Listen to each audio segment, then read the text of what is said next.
السلام عليكم ورحمة الله وبركاته. أهلا وسهلا أصحابي أدبان إدين سلام يا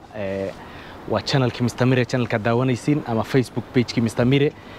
برنامج كمان تدوخها جاري أنا بقول لكن عبد الله علي عيادين لسعود سينية وحن جوجنا شوروم كي كينكاز on مالين والبأربعة إذن كل سوس عن جينجرني برنامج كدوخها جاري ساكو صباح نما جاري كمان تإدين وضوا جاري كنا دوجدان وبرادو J150 بابورت جاري كان مستلي سومال دوحي ويرتا TX برادو TX أيده هذا TX وجريد كميدا TX TXL TZG GX GXL كاكادو موديل بدن بولي هاي لبن نوع بناكو صباحا بترول أما ديزل كان هذا هاينو و TX أو ديزل لكن TX أو بترول أنا ويتالا وين توصدونا أيضا فيديو كان هكفوجاني sidoo kale videoga dhamaadkiisa waxaan idinku sii doonaa processka gaari markaad ka gadanaysid dalka Kenya maxaa loo maraa maxaa requirement lagaga baahan yahay hadduu kaash yahay iyo haddaad deyn ku qaadanaysidba sidoo kale gaariga markaad gadatid processka lagugu wareejin lahay magacaaga oo transfer lagugu samayn lahay waxaas dhan videoga dhamaadkiisa idinku sii doonaa soo dhawaasay nooceedii Land Cruiser Series 70 bishii November 1984 wuxuuna ku soo baxay qaab dhismeedka gaaban ee saddex albaablaha ah oo loo yaqaan afka Ingiriiska short chassis gaarigani wuxuu ku soo baxay dhowr matoor oo kala duwan sida 2.4 liter engine number 22R oo nooca carburetor ah iyo nooc kale oo 22RE EFI oo labaduba petrol ah iyo 2.4 liter motor 2L iyo 2LT nooca naaftada oo turbocharge ka 1990kii ayay Toyota hadana mar kale waxay sameysay first generation oo gaarigan J70 kanaad hadda shaashada ka aragtaan April ayay ahayd bishu baradhadani ayaa lagu soo bandhigay meel fagaara ah iyadoo lagu sameeyay dub habeyn sida shabaqyada hore dayrarka hore daboolka injinka iyo nalalka madaxa hore isla mar ahaantaana magacyada sida Land Cruiser iyo Land Cruiser 2 ayaa weli laga isticmaali jiray meelo kale oo adduunka gacaladeeda marka laga reebo suuqa Japan bishii Maarso 1996 Series J70 waxa uu maray dib u habeyn waxaana soo baxay nooc la dhaho J90 series oo barada ah jirka ayaa la dheereeyay waana laga dheereeyay kii hore ee J70 serieska naqshadu waxay fir la leedahay kii iyada ka horeeyay ee J70 J90ga waxa sameeyay Tahara plant isagoo ku soo baxay mid gaaban iyo mid dheer short chassis ama long chassis saddex albaabluhu wuxuu la oran RZ RX RS ila RJ halka kan shalka albaable uu loo bixiyay T series sida TZ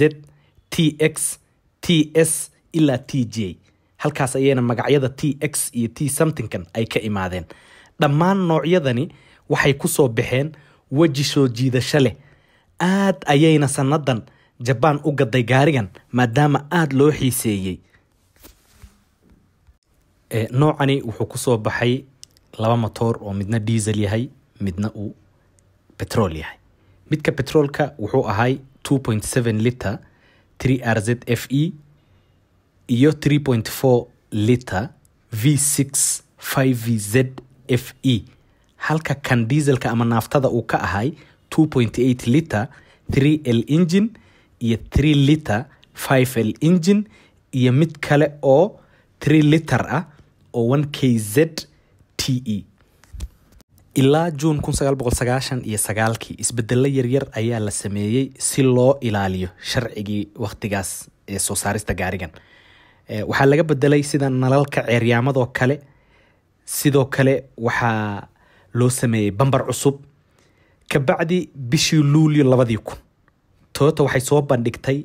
engine la dhaho 1KD FTV oo 3 litir naafto oo tarba ah oo teknoolajiyadii markaas D4D ga loo yaqaanay si ay u bedesho engine-kii 1KZ TE ee hore sanadii 2002 ayay Toyota waxay soo saartay gaari modelkiisa la dhahay J120 third generation waa jiilkii saddexaad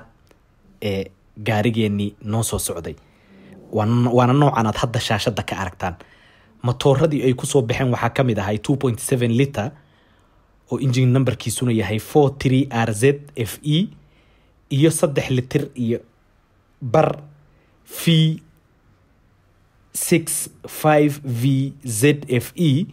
iyo 3 litir 1KZ TE bishii Agosto 2004 ayay waxay bedeshay matooradii 3RZ FE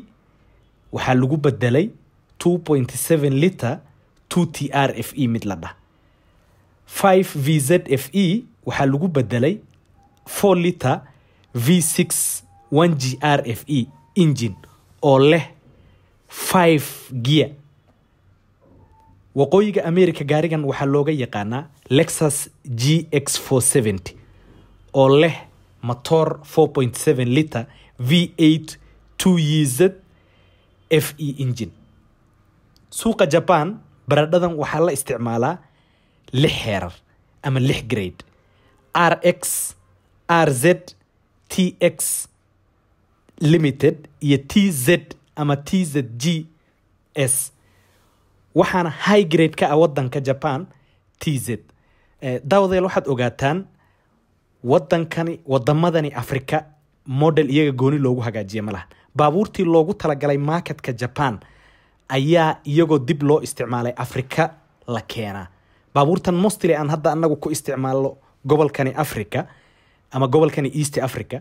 waa baabuurtii Japan marketkeeda loogu talagalay jiilkii afraad ama 4th generation ayaa suuqa lagu soo fasaxay bishii October 2009 modelka J150 waxaa jira laba nooc oo asal ah 5 albaab iyo 3 albaab nooca 5 albaab laha wuxuu ku soo baxay TXL iyo VXL jiilka afraad ayaa ku soo baxay nooc taayirka hoos ku wata iyo nooc taayirka gadaal kaga xiran yahay tusaale ahaan baabuurada UK laga isticmaalo taayirka hoos ayay ku wataan halka kuwa Australia ama Argentina ama Latin America laga isticmaalana ay taayirka gadaal kaga dhagan yahay 16 November 2009 ayaa noocyadan lagu fasaxay suuqa Australia daawada haddaad ku aragto baradhooyinka noocan ah meel ka baxsan Australia waxaad ogaataa inuu gaarigaas asalkiisii ka soo jeedo Australia noocyadu waa GX GXL VX iyo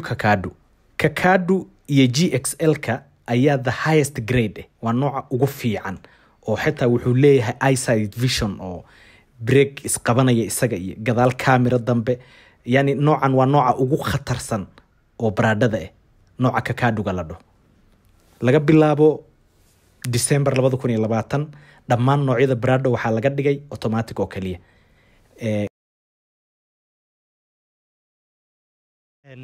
qaybtan dambe barnaamijkeena waxaan ugu talagalnay de qofkan aqoonin qofkii yaqaanana good for you waa mahadsantiin normally gaari markaad ka gadanaysid dalkana Kenya laba siyaabood lagu gataa ama showroom baad ka gadanay ama shakhsi baad ka gadanay laba siyaabood oo lacagta lagu bixiyana way jirtaa ama cash baad ku gadanay gaarigaaga ama deyn baad ku gadanay oo si yar baad lacagta iskaga bixinay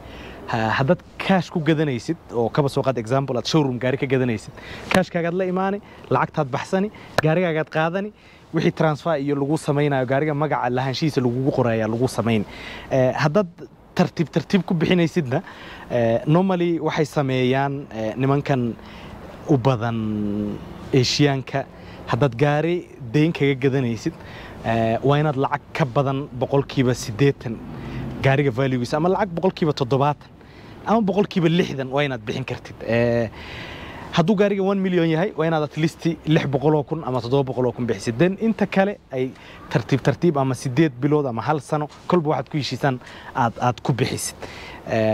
haddaad marka cash ku gadatid gaarigaagaad qaadani transferga lagu hagaajinaya haddaad tartiibtaas ku bixisidna dee wakaasa qaybta kale oo ku soo harta waxa waaye gaariga haddaad qof shakhsi ka gadanaysid meesha uu waan barnaamijkeena ugu muhiimsanaan idin kala raba inaan idin kala hadlana waa kan qof haddaad gaari ka gadanaysid waxaad iska hubisaan in gaariga qofka magaciisa uu ku qoran yahay uu lahaanshaha gaarigaas isaga leeyahay sababtoo waxaa dhacda marar badan gaari uusan qofka lahayn inaad ku heshiisaan hadhowna ay arrin ka daba imaado oo adigii aad khasaaro ku gashid ama lacaga ay kaaga dhumaan normally waxaa la sameeyaa marka gaariga markaad qofka ku heshiisaan uu shakhsi yahay dee gaariga lambarkiisaad qaadani National Transport and Safety Authority website-koodaad ka raadini gaariga search magaciisa hadduu isaga leeyahay ka bacdi aad payment-iga siini oo kadib transferna ka samaysani hadduusan isaga lahayn ama showroom uu ku qoran yahayna de showroomkii isla tegaysaan markaasaad ku kala baxaysaan qaybta dambe oo next week waxaan rabaa inaan idin tuso transferga sida gaariga loogu samaysto haddaad Teams account leedahay iyo haddaadan lahayn sidaad u hagaajisan lahayd waxaasoo dhan gadaal dambaan idinkala socodsiin waxaan soo gaarnay gabagabadii iyo gunaanadkii barnaamijkeenna fadlan haddaad ka heshay videoga ama aad wax yarood ka faa'iido ay jiraan la share garay asxaabtaada subscribe-taada wayna saacidayni ama followga kolba kaad noo samaysid oo dhanka Facebook-ga dee waadna mahadsantihiin maalin wanaagsan